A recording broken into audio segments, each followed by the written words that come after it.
A Segunda Guerra Mundial é uma experiência importante para o Exército Brasileiro, para as Forças Armadas brasileiras. Ali elas se notabilizaram por defenderem uma causa democrática. Quando houve a declaração de guerra, em 22 de agosto de 1942, o Getúlio não aguentou mais a pressão do povo. Aí mandou uma divisão, mandou 25 mil homens do Exército e mandou 468 nossos do grupo de caça. E nós fomos para lá e começamos a cumprir nossas missões. Chegamos lá, fomos fazer uma missão diretamente com um destacamento aerotático no chão, nos chamando para destruir 3 tanques. Aí eu fui pro tanque, quando eu atirei no tanque, ele me atirou também e pegou aqui nas garrafas de oxigênio, aí puxei para subir. Aí quando eu puxei, e ele aí caiu de asa, eu pensei que tivesse perdido os comandos. Aí perdi os comandos, vou saltar. Aí comandei o canopy, essa bolha de vidro. Quando a bolha de vidro caiu, o Rocha disse, o Rui saltou e o paraquedas não abriu. Ele pensou que fosse a porta de vidro. E aí ele saiu de lá, ele estava lá em cima, foi embora com o Nero. Aí eu fui e entrei e quase eu não saía, porque eu passei muito baixo. E nesse muito baixo eu levei 57 impactos. 57, alguns deles para o avião de um lado para o outro, entendeu? Aí eu fui. Quando eu cheguei, chamei. Botei capacete, que eu tinha tirado o capacete, puxei o capacete. Capacete era de pano. Aí, aquela coisa aqui assim. E aqui na máscara era o microfone. Aí eu disse, Jean Paul Brown, Jean Paul 3. Onde é que tu estás? Tu não saltaste? Eu digo, não saltei não. Eu estou aqui com... Aí eu digo, o que é? Eu digo, não, eu não quero conversa, não. Eu quero ir agora lá para a pesqueira de Garda e mando o Rocha para lá, para ele ver o que houve no meu avião.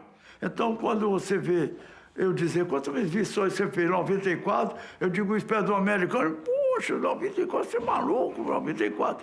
Porque os americanos com 35 missões voltavam, acabava a guerra deles.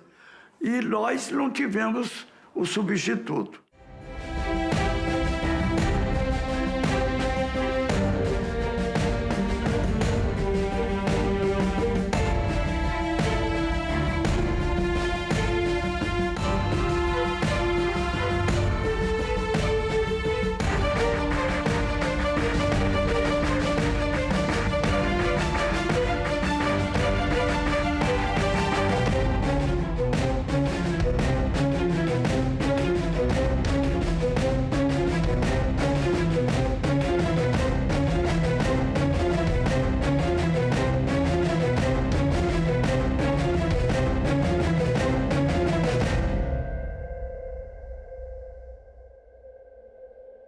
Os comunistas brasileiros lutam na Segunda Guerra Mundial.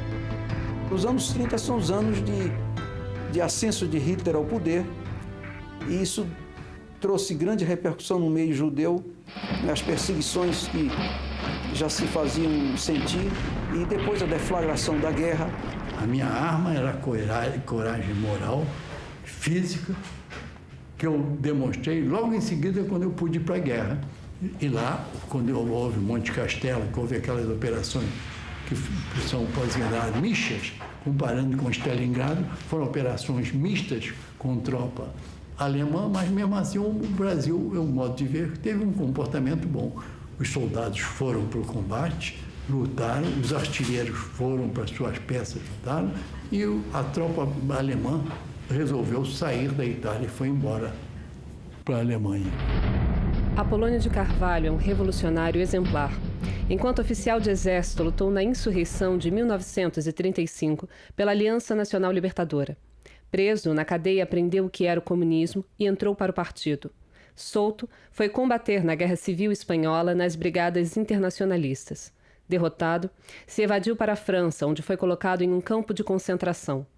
Fugiu e foi participar da luta dos Maquis contra os invasores alemães, comandando grupos de resistência. No fim da guerra, recebeu a mais alta condecoração francesa, Legião de Honra, e o grau de Coronel das Forças Francesas do Interior, FFI.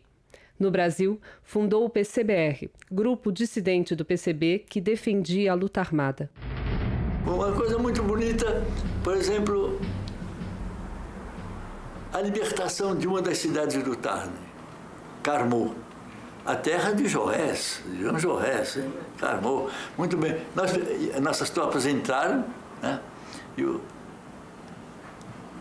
ocuparam até o centro da cidade, dominamos as primeiras forças inimigas, assim, e depois o inimigo, recuando, se concentrou no quartel, né, um grande quartel. E aí cercamos o quartel e houve uma fuzilaria muito dura, né? Os alemães lutaram com uma voracidade, com uma ferocidade enorme. E tinham boas armas, muito boas metralhadoras, tudo mais e tal. Perdemos bastante gente, mas nós éramos mais fortes nesse momento. Nós nos concentrávamos, né? A um momento dado, o grande portal do quartel se abre e o comandante aparece para render-se, né? Mas não era justo que eu, um estrangeiro, receba a rendição deles. Aí eu chamo o meu subcomandante, que era francês, e é ele que vai receber, que vai levar as coisas. Por ter sido da FEB, e eu fui soldado do Exército, obviamente, isso não me tornou um adorador do Exército brasileiro. Eu sei bem o que ele é. Salomão Malina, oficial de exército, judeu e comunista, recebeu a mais alta condecoração do Exército Brasileiro por sua bravura e coragem. Cruz de Combate de primeira classe. As Forças Armadas, elas nunca podem ser entendidas como uma unidade. As Forças Armadas, elas eram extremamente contaminadas pela disputa partidária. Era permitido, até Castelo Branco foi permitido, que os militares pedissem licença no quartel para se candidatar, para ser nomeado ministro, depois voltava para o quartel. Enfim, a gente tinha uma situação em que política e canhões transitavam livremente. Em 1945, o general Walter veio com a tropa brasileira. Ele foi o assessor americano da tropa brasileira. Ele veio e começou a construir. Incentivaram a derrubada do Getúlio. A UDN incentivou a derrubada do Getúlio para que no Brasil regesse a democracia. Em 1945, o clima de democracia contagia o Brasil e termina na deposição de Getúlio Vargas. O brigadeiro Eduardo Gomes, candidato à presidência da República, é derrotado pelo Marechal Dutra, ministro da Guerra de Getúlio Vargas.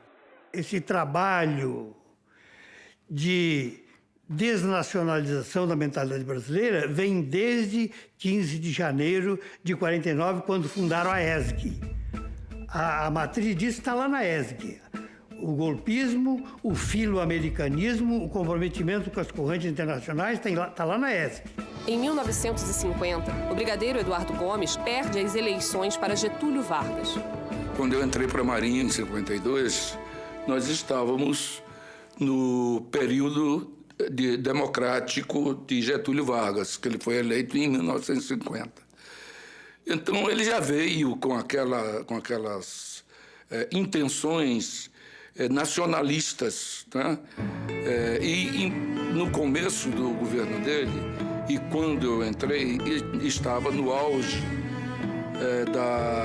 da campanha O Petróleo é Nosso. Veja só, essa campanha O Petróleo é Nosso foi uma campanha tão intensa porque as Forças Armadas estavam divididas, se dividiram quando voltaram da FEB, da guerra. Uma parte era nacionalista, que eles chamavam de comunista, e a outra parte americanófilos.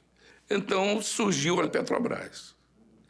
Ora, em 53, aí a coisa pegou.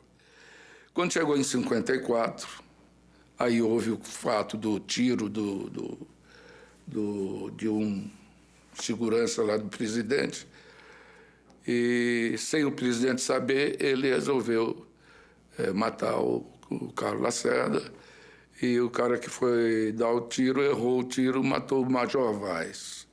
Aí surgiu a República do Galeão. Qual era o objetivo? era tirar o presidente da República do catete para sentar lá no galeão para ser inquirido por esses caras. Carta do brigadeiro Rui Moreira Lima, seu pai, em agosto de 1954. Na noite de domingo do dia 22, repeti dentro do Palácio do Catete que não era, não sou, nem nunca fui getulista e que me sentiria desgraçado em defender seu governo, mas lutaria com todas as forças contra o golpe. Hoje, dia 24, acabo de ouvir nesse instante que o presidente renunciou à vida suicidando-se com um tiro no coração. Isso é grave. Vamos mergulhar em um regime de ódio e sangue.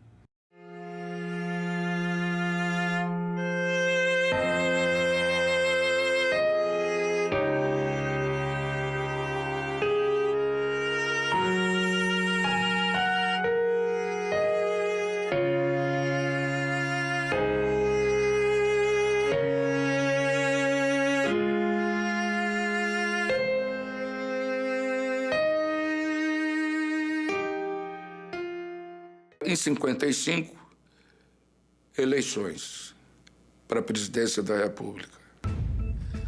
Aí eles ficaram numa situação difícil. Qual a situação difícil? Juscelino era do PSD, PSD sempre apoiou Getúlio Vargas.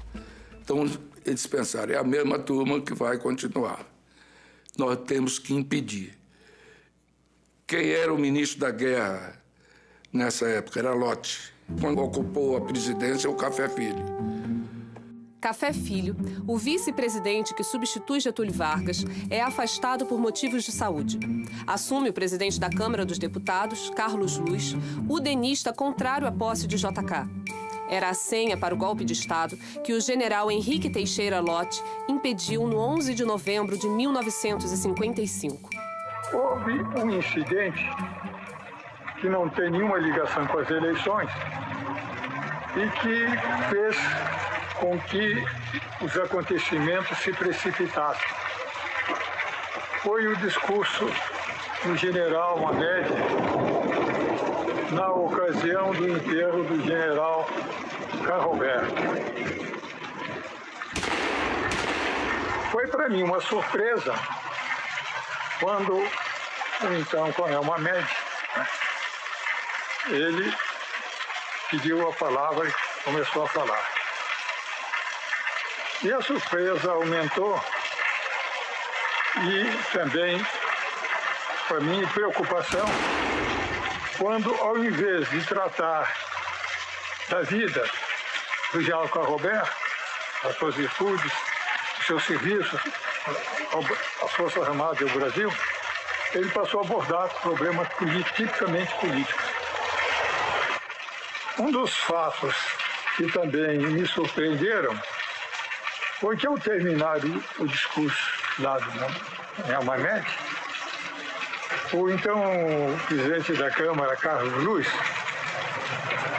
cumprimentou efusivamente.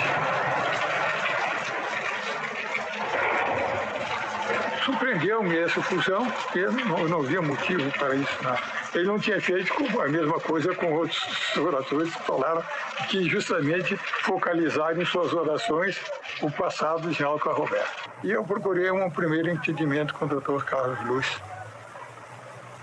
E o Dr. Carlos Luz disse-me nessa ocasião que iria determinar que a autoridade judiciária estudasse o problema.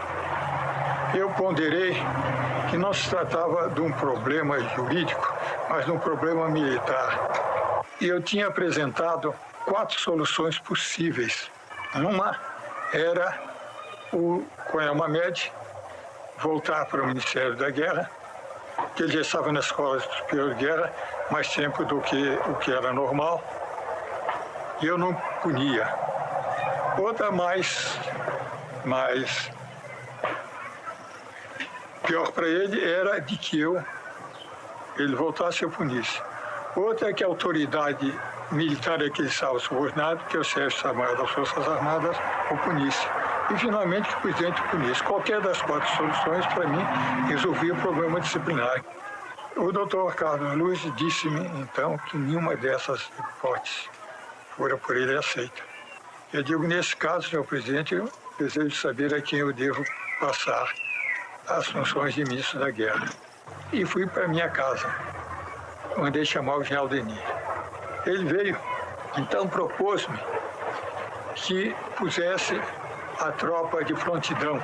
E eu disse, eu decidi agir e temos pressa, precisamos agir imediatamente. O que é que o Carlos Luz, Carlos Lacerda fizeram e os apaniguados fizeram? Correram para o Tamandaré. Penaboto, que era o comandante da esquadra na época, já estava lá esperando. E o Tamandaré saiu com eles, né? O Forte Copacabana deu 2 tiros, não para acertar. Aí afastou mais ainda o Tamandaré para o mar. E o Tamandaré não pôde atracar em Santos e ficou rodando. Quando foi no fim da semana, eles voltaram e todo mundo foi para casa e mudou o ministro da Marinha, né? Aí houve mudanças, mas não houve prisões deles, né? Não houve nada. JK toma posse em janeiro de 1956 e mantém o Marechal Henrique Teixeira Lott no Ministério da Guerra. 2 semanas depois, ocorre a primeira rebelião militar contra Juscelino, Jacareacanga. Ela termina em exílio e prisão dos revoltosos. Logo em seguida, JK anistia e reintegra as Forças Armadas, esses militares golpistas e ainda os promove. Eu lembro aí de Jacareacanga e Aragarças, que foram 2 tentativas de golpe na época do presidente Juscelino Kubitschek, e que o meu pai se posicionou radicalmente contra, achou um absurdo aquilo ali. A segunda tentativa de golpe no governo JK, em 1959, Aragarças. Nessa operação que eles foram lá para o norte do Brasil, no avião Beechcraft da época, roubado em Belo Horizonte pelo capitão Amude Mascarenhas, o papai encontrou uma papelada impressionante, além de armamento e munições. A papelada tinha até projetos já, em 1959, de atos institucionais. Quer dizer, se essa quartelada delirante tivesse dado certo, eles já tinham uma ideia muito parecida com a de 64 na cabeça. Jânio Quadros, aliado da UDN, derrota o Marechal Henrique Teixeira Lott na disputa pela presidência da República em 1960. O candidato a vice-presidente do PTB, João Goulart, derrota o candidato da UDN, Milton Campos. Medidas independentes de Jânio Quadros, tais como a condecoração de Che Guevara e a viagem de João Goulart à China, levam ao rompimento do presidente com a UDN. Em 25 de agosto de 1961, Dia do Soldado, Jânio Quadros renuncia à presidência da República. O Brasil chega à beira da Guerra Civil. Quando foi de 61 com a renúncia do Jânio Quadros, que era uma clara tentativa de golpe, Brizola se levantou no Rio Grande do Sul, em Porto Alegre. Ali se tratava de garantir a Constituição, né? Garantir a legalidade, que era a posse do João Goulart. O Marechal Henrique Teixeira Lott mais uma vez manifesta sua fé na democracia e apoia a posse do presidente João Goulart, opondo-se ao ministro da Guerra, general Odílio Denis, contrário à posse do presidente constitucional. Tomei conhecimento nesta data da decisão do senhor ministro da Guerra, Marechal Odílio Denis, de não permitir que o atual presidente da República, senhor João Goulart, entre no exercício de suas funções. E ainda, de detê-lo no momento em que pise no território nacional. Mantenho um compromisso de honra com a minha classe, com a minha pátria e as suas instituições democráticas e constitucionais. E por isso, sinto-me no indeclinável dever de manifestar o meu repúdio à solução anormal e arbitrária que se pretende impor à nação. Esse pronunciamento resulta na prisão do Marechal Lott, contada por seu neto Nelson Lott. O episódio da prisão dele, né? Não vou preso. Por que você não vai preso? Não. Me mandaram o coronel me prender, só quem pode prender Marechal é outro Marechal, meu amigo. Volta para casa. Não, mas eu prender, não. Volta para casa, rapaz. O coronel me prender? Não, pode desistir. Não vou. E não foi. Tiveram que buscar um Marechal em casa para prender ele. Ele não foi porque o coronel não me prende. E aí que vai? Mete bala no cara?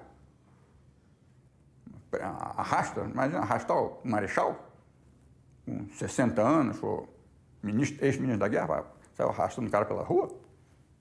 É uma situação difícil. E ele sabia colocar as pessoas em condição, ele sabia usar essa força dele, a hierarquia, né? Eu lembro uma vez ele estava preso lá na Fortaleza Santa Cruz. Aí vinha a tropa, né? A tropa marchando, o pessoal trocando a guarda, né? O sargento da guarda, o cabo e a meia dúzia de soldadinhos que vai trocar os sentinelas, né? Passando por ele, meu avô estava preso, mas marechal preso é diferente de estudante ou jornalista preso. Não. Marechal preso é outro departamento. Estava ele lá de Caniço e Samburá, né? Caniço e Samburá indo pescar. Aí passou a tropa. Quando ele viu a tropa se aproximando, ele, posição de sentido. Caniço no ombro, posição de sentido. A tropa teve que dar a olhar à direita. Ele constrangeu. O sargento não ficou assim. Pô, o cara tem posição de sentido, porque é norma, né, do Exército, né? Quando passa a tropa, quem está no caminho da tropa, posição de sentido, e a tropa passa, né? Quando é um oficial, tem que dar o famoso olhar à direita, né? Que é autoridade, né? De general para cima, né? Tem de dar o olhar... A tropa tem de ver a autoridade, né? Então, você vê no desfile de 7 de setembro aí, né? Quando a tropa passa pelo palanque, né? Dá o famoso olhar à direita, olhar à direita, que é um cumprimento extra, né? À autoridade. E os soldadinhos da guarda lá tiveram... O sargento civil sem... Pô, o cara está enquadrado. Eu tenho de me enquadrar também. Tropa olhar à direita. O meu pai servia, na época, na base aérea de Canoas. E junto com os sargentos que receberam um rádio passado do Rio, do comando do Exército, determinando que fossem armados e decolassem os F-8, os Gloster Meteors, que eram os aviões de caça sediados lá na base aérea de Canoas. Quando eu fiquei sabendo, isso já tinha sido... Nós não vamos deixar eles decolar. E fizeram uma coisa que é difícil de imaginar. Como é que dá certo? Os oficiais vinham armados, prontos, direção ao avião, para subir no avião, decolar com o avião, como diz, cumprir a missão. Recebiam a incumbência dentro da unidade e desciam e foram direto e os sargentos dando as mãos sem armas. Sem armas. Dando as mãos e não deixando os oficiais chegar. E mesmo com alguns com ameaça, não lograram entrar no avião. E aquilo se repetiu em mais de um avião e viram então que os sargentos não iam soltar essa oportunidade de segurar os aviões. Havia então já uma posição formada.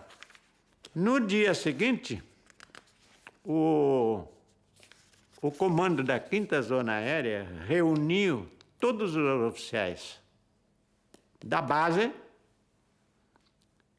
e grande parte do quartel-general. E aí o suboficial mais antigo da Força Aérea, o suboficial mais antigo da Força Aérea, servia aqui, Felipe. Aí o Felipe diz, mas, major, isso aí não é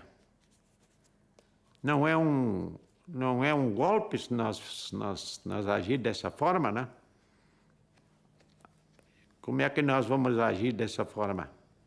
Aí o Cassiano usou termos agressivos contra ele. Quando ele usou termos agressivos contra o Felipe, na formatura, que estava no sentido leste-oeste também, os oficiais mais antigos aqui. Eu era moderno, estava aqui no final da formatura da base. Mais ou menos no meio da tropa assim, o então capitão Alfredo Ribeiro Daut diz, eu também não estou satisfeito. eu não gostaria que houvesse uma nova Jacareacanga ou Aragarças. Isso animou os sargentos. E aí que se plantou uma coisa na cabeça. Isso daí ocorreu em 61. E deixou essa linha divisória mais marcada ainda dos oficiais, que eram aqueles que ficaram do lado da legalidade, os legalistas, né, que queriam a posse do presidente, do vice-presidente, conforme a lei determinava, né, cumprindo assim com o seu dever profissional, e aqueles que já queriam fazer o atalho ali e dar o golpe no presidente, não ameaçem mais quem. Isso daí terminou essa resistência da legalidade, fazendo com que se achasse uma solução, uma acomodação política intermediária, né, que foi quando o presidente João Goulart tomou posse, porém como no regime parlamentarista. Eles tiveram que fazer uma modificação para que se votasse o regime parlamentarista, ele tomasse posse. Jango assume em regime parlamentarista, enfrentando os golpistas. Em 1963, um plebiscito devolve os poderes presidenciais a Jango.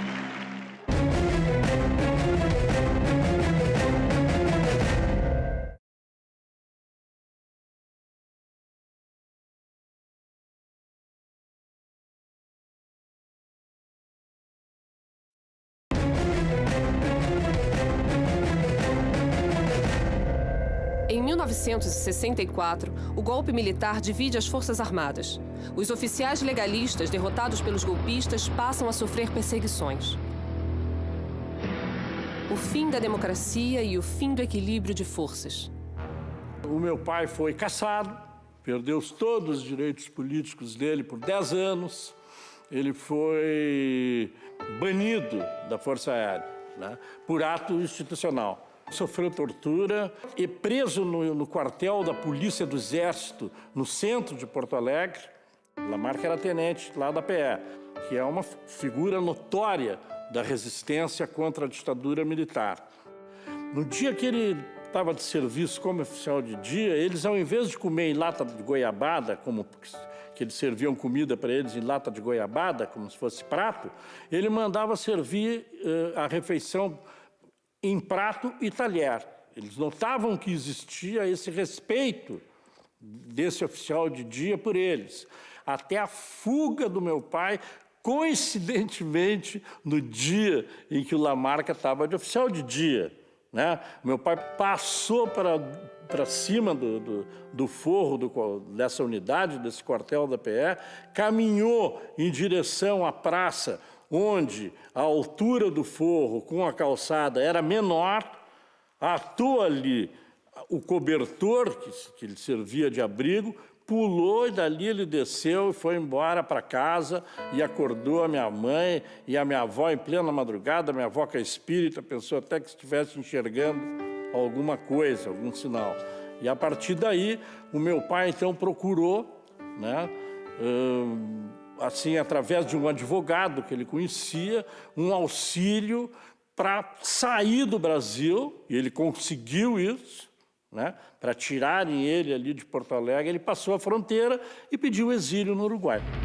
Quando veio em 64, nós fomos logo um dos primeiros a ser caçados. Primeiro foram os brigadeiros coronéis, 5 dias depois veio o ato 1, um complemento, e nós fomos. Eu estava servindo, como eu falei, no Galeão, começando. Cheguei, entrei de férias, não tinha nem começado a pilotar Douglas, quando ocorreu esse episódio. Eu entrei dentro do caminhonete, logicamente com o Correio da Manhã, que era o jornal que a gente lia, e eu vi que as pessoas estavam um pouco estranhas com relação a mim. Aí, quando eu peguei o jornal e abri, estava lá o meu nome como caçado. Cheguei no Galeão, tomei café na mesa, aquela mesa de 9, ninguém sentou comigo, eu sentei sozinho. Quer dizer, eu já passei a ser um leproso, né?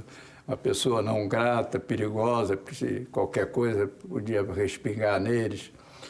Aí eu fui ao comandante, aliás, na verdade, o subcomandante, e disse: ó, major, coronel, eu acabo de receber essa informação aqui, né? Fui ler o jornal. Ele disse: ah, meu filho e tal. Ainda me fez umas perguntas com relação ao socialismo. e disse, olha, não tem outro jeito, eu tenho que lhe prender. Os navios já estavam cheios, né, de coronéis e brigadeiros, então nós fomos deslocados para o cassino no Galeão, no quarto dos oficiais. Lá eu fiquei 50 e poucos dias preso, incomunicável, com gente na porta, com metralhadora .50, como se eu fosse um sujeito altamente perigoso. Deram um banho de sol só na gente nesse período. E assim foi. O meu sogro, então, resolveu falar com o brigadeiro Henrique. O rapaz está caçado já perdeu a profissão, está preso lá há 50 e poucos dias. Aí veio logo a ordem para eu fazer exame médico e fui para casa. Nunca respondi um inquérito, não tive direito a defesa nenhuma, porque ocorreram alguns inquéritos, mas no meu caso específico nunca fui chamado. Mas isso tudo conta nessas horas, é caça às bruxas, né? Você não tem como evitar isso. E perseguiu a minha mulher, que não pôde exercer a profissão dela de professora. Por exemplo, no Pedro II, eu tirei o primeiro lugar no concurso, o Van Dyck mandou colocar, isso confessado pelo organizador dos concursos em terceiro ou quarto. Chamaram cerca de 40, 50 professores, eram mais ou menos 100 vagas, milhares de candidatos, mas aí não me chamaram. E quando eu fui lá, o Van Dyck mandou o assessor dele dizer para mim, assim, numa sala contígua, dizer que não falava com vermelho, que ele não ia atender o vermelho. Não é desnecessário dizer aqui o que eu respondi para ele. Aí eu ressurgia em outro lugar, fazia outro concurso, ia para um particular, e eles visitavam esses lugares para mandar embora, né? Eles não podem, ameaçavam. Houve duas resistências. 2 desses diretores de estabelecimentos de ensino reagiram e não atenderam os militares do MEC, que havia militares no MEC já ocupando cargos dentro do MEC, para isso, para fiscalizar essa coisa da pureza do magistério. Eu fazia 1001, todo dia que eu podia. O dia que eu não fazia nada contra a ditadura, eu me sentia infeliz. E aos poucos eu fui evoluindo a luta contra eles. Abrigava a gente, dava dinheiro para ver tudo que precisavam contra a ditadura, eu financiava, eu dava. Terezinha Zerbini foi indiciada em dezembro de 1969 e enquadrada na Lei de Segurança Nacional. Foi presa em sua casa no dia 11 de fevereiro de 1970. Daí eu falei baixinho pro general: negro, não é com você, eles vieram me pegar. Então, fica na tua. Eu entro nessa sozinha e saio dessa sozinha. Porque não cria caso, você precisa ficar para tomar conta das crianças e da casa. Deixa comigo. Daí fomos, quando chegamos lá, eu fui direto para a sala desse capitão Guimarães. E ele estava sentado numa cadeira, e como o homem cafajeste faz, ele balangando, sabe, na cadeira, balangando. E eu disse... Ele disse: hoje a senhora vai falar a verdade, não é? Eu digo: capitão, a verdade é essa que está aí. Que ele estava com o processo na mão. A verdade é essa que está aí. Ele disse: isso é grupo, isso é grupo. Eu digo: capitão, o senhor quer fazer o favor de me explicar o que é grupo? Aí ele teve um acesso de fúria. Então ficou de pé. Eu falei: pronto, começou. Vai ser a hora de eu apanhar. Aí ele veio vindo. Quando ele chegou bem perto de mim, ele disse: não me venha com esta panca de mulher de general, que isto não lhe salva. Porque nós temos métodos científicos para tirar a verdade. Eu digo: aí eu fiquei com raiva e vi que a coisa ia... E eu não podia ficar ele falando mais alto do que eu. Eu digo: capitão, Eu sei quais são os métodos científicos. E tem mais. Se quer partir para a ignorância, pode partir e é já. Mas gritado na cara dele, sabe? Aquele homem que estava meio vermelho ficou lívido. Deu uma parada e começou a gritar. Já para sua cela! Já para sua cela! Já para sua... Daí eu fui, sabe, pelo corredor, feito soldado alemão, pisando duro. Porque ali eu precisava mostrar força. Pisando duro. Fui para minha cela. Quando cheguei lá, estava me urinando de medo. E quando eu sentei, eu caí numa espécie de um torpor. Eu acho que o esforço foi tão grande que eu caí numa espécie de um torpor. Pois não é que o cafajeste desse capitão sai de lá, vem, abre a porta e diz que não é que a desgraçada ainda dorme? Quer dizer, foi uma coisa muito penosa. Eu continuei no Exército ainda, fui para o Instituto Militar de Engenharia, saí do batalhão e lá eu pedi demissão do Exército. Aí sim, pedi a demissão. Eu estava saindo do Exército por vontade própria, eu quero sair do Exército. Já estava estudando física a essa altura e não estava interessado mais em fazer a carreira militar. Mas houve um recurso da União contra mim e já eu, na universidade, já tinha até viajado fora do Brasil numa conferência, quando fui procurado dizendo que eu ia passar a desertor, porque eu estava ausente do Exército e eu tinha perdido a causa no Tribunal Federal de Recursos.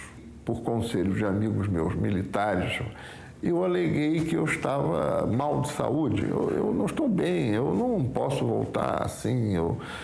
E como a coisa a que eu fui aconselhado foi dizer que eu estava com problemas psicológicos, ou psiquiátricos, ou mentais. Né? Então, aquela conversa todo dia. Quando eu acordo, eu perco o sono. Quando eu acabo de comer, eu perco a fome. E essa conversa assim, de doido. E eles acabaram me dando um tempo, mas um belo dia mandaram me apresentar no Hospital Central do Exército. E eu cheguei lá inocentemente, achando que seria mais um exame para ver se eu estava maluco ou não estava, não sei. Mas eles partiram da hipótese que eu estava e me internaram no hospício. E a situação ficou difícil, então eu chamei lá o sargento, o enfermeiro, me deu uma presença de espírito. Eu falei, vem cá, tá bom, mas você está vendo que eu trouxe minhas coisas aqui, eu preciso trabalhar, não vou ficar aqui parado, então eu preciso pegar no meu carro. Meu carro é um Volkswagen vermelho, estava lá do lado de fora. Quando chegou no meu carro, ele me deu a chave, que já tinha sido recolhida, eu entrei, fechei a porta e falei, só com abridor de lata que eu saio daqui agora. Eu não saio desse carro de jeito nenhum. Aí chamou a guarda, cercou o carro, ficou uma situação ridícula, mas aquilo no escuro, o PNP não tinha quase movimento nenhum. Depois eu vi o movimento que tinha lá, que era uma coisa triste.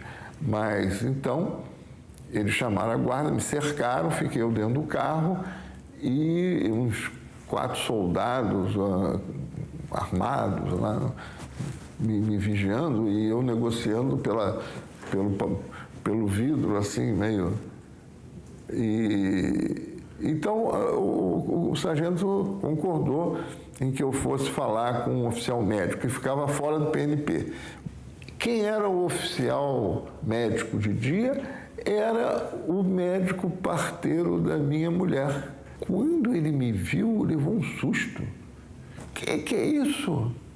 Um professor da Universidade Federal, um físico, vocês estão tratando... O que é isso? Ele já imaginou um negócio de comunista ali, né? E eu expliquei o caso a ele. Aí ele falou, não, se eu te mandar embora agora, o louco sou eu, não é você. Então, vamos fazer o seguinte, olha só a solução brasileira. Eu sou o chefe da obstetrícia. Aí eu falei, bom, mas eu estou no pavilhão neuropsiquiátrico. Ele falou, é difícil passar a noite lá, eu imagino, né? Então vamos fazer o seguinte, você passa o dia lá, e quando chegam umas 9, 9h30, eu mando te buscar e você dorme com as mulheres aqui, não, bem, em termos, né? No pavilhão das mulheres que vão ter tratamento obstetra ou ter filhos, principalmente, né?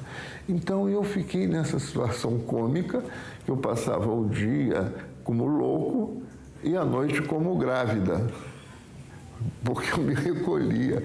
Agora, foi mesmo assim dureza, com o que eu assisti lá, aquela coisa que eu não faço nem crítica, que eu não entendo para fazer, dos choques nos caras que perturbavam lá, não é? E eu vi também ali os presos políticos que ficavam na Pedra Barão de Mesquita e, quando estavam muito machucados, eram levados para lá, porque o PNP tinha segurança para os loucos não fugirem, né? Então, lá eles eram atendidos. Eu estava me preparando para ir à praia, em 1972, no verão de 72, o verão famoso do Rio, do Pia, das dunas, aquela coisa toda. E quando, de repente, umas 9h30, 10 horas da manhã, toca a campainha da minha casa, eu vou lá abrir a porta, entram 12 caras armados de metralhadora até a cabeça, até o teto, empurram a minha irmã, que é portadora de síndrome de Down, jogam ela no chão e começam a invadir a casa, a vasculhar tudo e tal. Meu pai se apresentou, ele tinha carteira de coronel de aeronáutica, porque a patente havia sido cassada e minha mãe recebia a pensão de viúva, né? Se apresentou, eu era um capitão que estava comandando, o capitão mandou tem que chamar um coronel aqui, porque eu não posso ficar nesse negócio. Bom, aí nós ficamos 3, 4 dias em prisão domiciliar. No último dia, eles estavam procurando meu irmão. No último dia, eles levaram a minha mãe e relaxaram a prisão domiciliar e nós ficamos 50 dias sem ter notícias dela. Não é? Nesse período, ela foi violentamente torturada e depois foi operada no Hospital Central do Exército, tal o nível das sevícias realizadas, e permaneceu cerca dos 50 dias que ela ficou desaparecida, ela passou quase 40 no Hospital Central do Exército. Foram 10 dias de tortura que deve ter sido um horror para ela. Mas o fato que ensejou essa prisão dela e do meu irmão, uma coisa simples. Houve um assalto no Banco do Brasil, na Praça Nossa Senhora da Paz. Um rapaz foi baleado, uma bala aqui no ombro. E aí então, para onde é que vamos levar o rapaz baleado, para onde é que não vamos levar? O meu irmão, que namorava uma menina cuja mãe era da avó Palmares, falou, vamos levar para a casa da mãe do Fadu, do meu irmão. Aí levaram o menino para lá. Minha mãe, médica, submetida ao julgamento e à fidelidade, né, o juramento de Hipócrates, né, ela extraiu a bala do rapaz, tratou dele e depois mandou embora. Não tinha nenhuma participação com nenhum movimento político, não era da avó Palmares, não era do MR8, não era de lugar nenhum minha mãe. Minha mãe era dona de casa, trabalhadora, médica, trabalhava no hospital em São Francisco Xavier, né? E nunca teve envolvimento político nenhum. Mas mesmo assim foi presa e torturada e quase morreu. Eu me lembro que estava voltando de Montevidéu, porque quem morava aqui eram minhas irmãs. Então vinha constantemente ao Rio. E nessa volta eu fiquei hospedado na casa que estavam minhas 2 irmãs e fui acordado de madrugada, pelas 3 horas da manhã, com um revólver 38 apontado para a minha cabeça, enquanto que eles também já estavam prendendo a minha irmã. Aí eu fui levado encapuçado, a minha irmã também, para uma rural e ficamos rodando o Rio de Janeiro todinho. Só depois de quase algum tempo é que a gente foi parar lá na Barão de Mesquita. E lá na Barão de Mesquita, a minha irmã ficou separada, eu fiquei numa cela, ela ficou noutra, e nos obrigaram a escrever durante todo o mês o que tinha acontecido, quais eram nossas atividades, quais eram nossos contatos. Não fui torturado, mas fui muito maltratado, tá? Minha irmã acabou depois de 2 meses depois, foi parar lá em Realengo, numa prisão, e eu fui levado para o Rocha, me deixaram lá sozinho, sem ninguém, aos 15 anos de idade. Uma das coisas que mais me emocionavam era porque eu vi um dia, eu era garota, mas eu percebi, tinha uma janela baixa. Toda vez que passava um avião, ele ia para a janela, se estivesse próximo, se fosse possível. E uma vez eu estava na janela, a janela era baixinha, eu estava sentada lá fazendo qualquer coisa, e eu olhei para cima, para o rosto dele, e ele estava chorando. Silenciosamente, aquela coisa do olho começar a encher e começar a lacrimejar. O ministro da Aeronáutica, na época, o brigadeiro Eduardo Gomes, fez uma portaria secreta, encaminhado ao Departamento de Aviação Civil, ao DAC, caçando a credencial técnica desses elementos. Então, eles foram uma segunda cassação, né? Eles não podiam ser mais militares, tudo bem, então, posso para fora das Forças Armadas. Mas agora eles não poderiam também exercer a credencial técnica deles. Proibido de voar, rapaz. Foi proibido de voar. Quando eu fui voar, a paraense me deu o lugar de comandante e me mandou para Belém. Aí, quando eu cheguei, eu requeria a minha carteira de voo.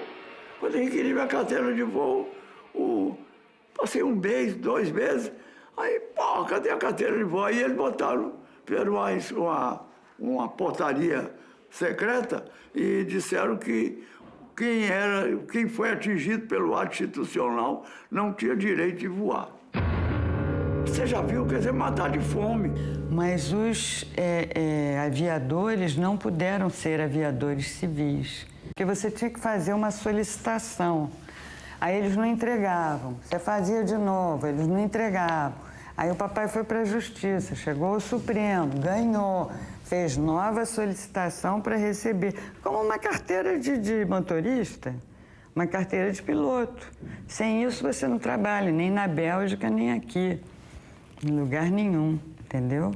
Depois que o STF deu ganho de causa, eles então negaram a carteira e no papel vinha a justificativa de que eles não podiam entregar por conta de 2 portarias secretas da Aeronáutica.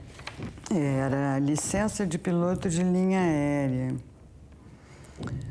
E a Diretoria de Aeronáutica Civil, que expedia isso, tinha a ordem do ministro para não cumprir o acórdão do Supremo Tribunal Federal.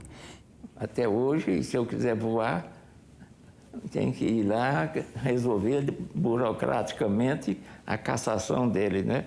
Que eu já não quero mais nada com isso. Respeitei sempre um tal de FEB, né? Ex-combatente, né?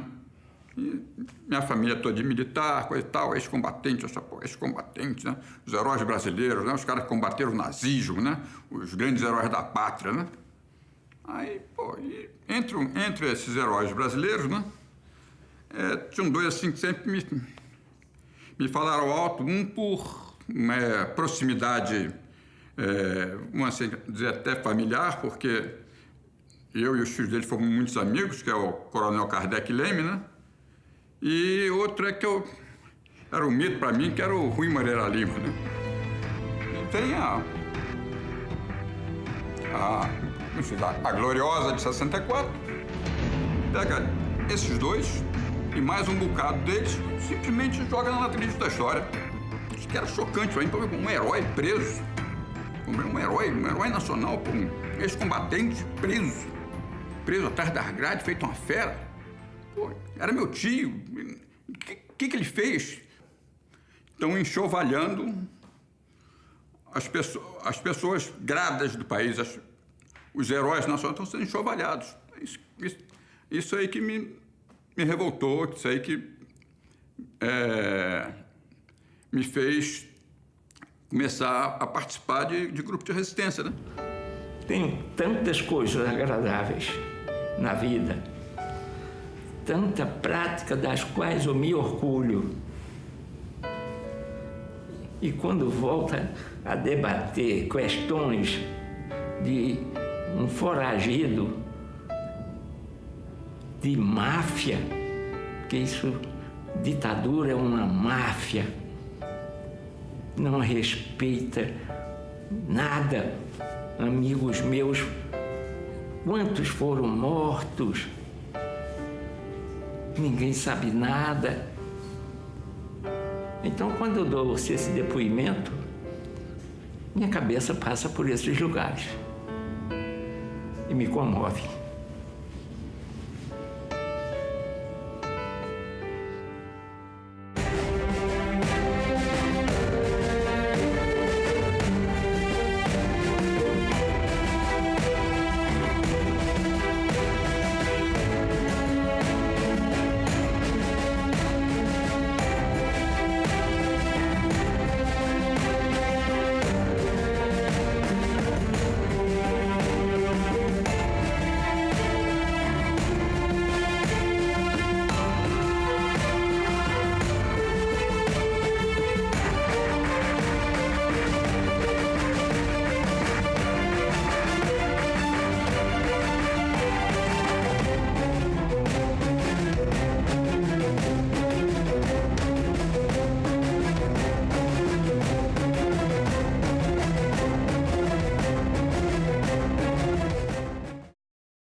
nos chamando para destruir 3 tanques.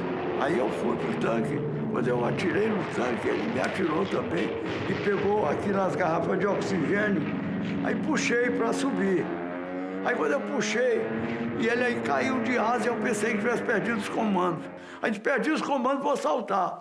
Aí comandei o canopia, essa bolha de vidro. Quando a bolha de vidro caiu, o Rocha disse, o Rui saltou e o paraquedas não abriu. Ele pensou que fosse a porta de vidro. E aí ele saiu de lá, ele estava lá em cima, foi embora com o Nero.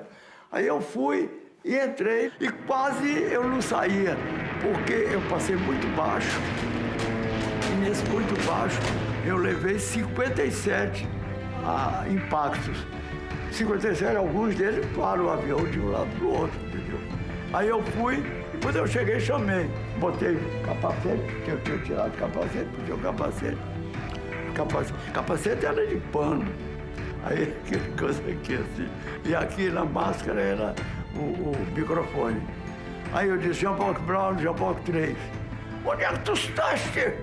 Tu não saltaste?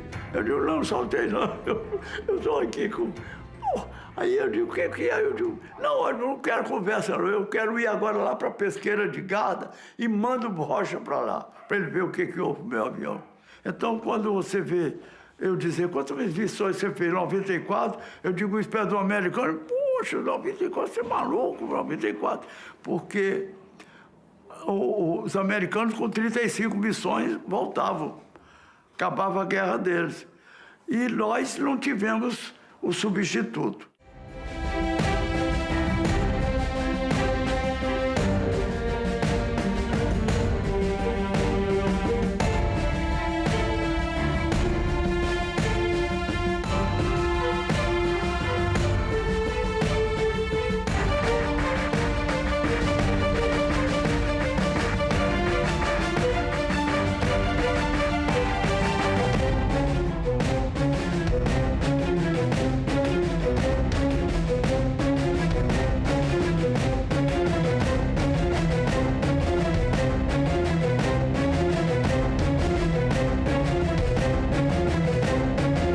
foi combater na Guerra Civil Espanhola nas Brigadas Internacionalistas. Derrotado, se evadiu para a França, onde foi colocado em um campo de concentração. Fugiu e foi participar da luta dos maquis contra os invasores alemães, comandando grupos de resistência. No fim da guerra, recebeu a mais alta condecoração francesa, Legião de Honra, e o grau de Coronel das Forças Francesas do Interior, FFI. No Brasil, fundou o PCBR, grupo dissidente do PCB que defendia a luta armada. Uma coisa muito bonita, por exemplo, a libertação de uma das cidades do Tarn, Carmaux, a terra de Jaurès, de Jean Jaurès, Carmaux. Muito bem. Nossas tropas entraram, né, e ocuparam até o centro da cidade, dominamos as primeiras forças inimigas, assim, e depois o inimigo, recuando, se concentrou no quartel, né? Um grande quartel. E aí cercamos o quartel e houve uma fuzilaria muito dura, né? Os alemães lutaram com uma voracidade, com uma ferocidade enorme ali.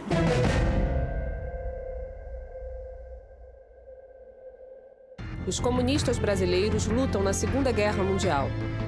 Os anos 30 são os anos de ascenso de Hitler ao poder, e isso trouxe grande repercussão no meio judeu, nas perseguições que já se faziam sentir, e depois da deflagração da guerra. A minha arma era coragem moral, física, que eu demonstrei logo em seguida quando eu pude ir para a guerra. E lá, quando houve Monte Castelo, que houve aquelas operações que são consideradas mistas, comparando com Stalingrado, foram operações mistas com tropa alemã, mas mesmo assim o Brasil, o modo de ver, teve um comportamento bom. Os soldados foram para o combate, lutaram, os artilheiros foram para suas peças, lutaram, e a tropa alemã resolveu sair da Itália e foi embora para a Alemanha. Apolônio de Carvalho é um revolucionário exemplar. Enquanto oficial de exército, lutou na insurreição de 1935 pela Aliança Nacional Libertadora. Preso, na cadeia aprendeu o que era o comunismo e entrou para o partido.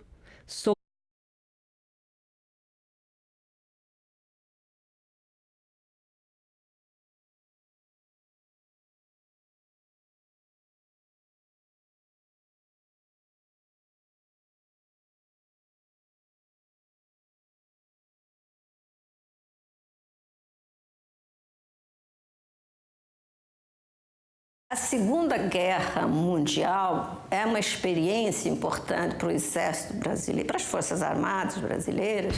Ali elas se notabilizaram por defenderem uma causa democrática.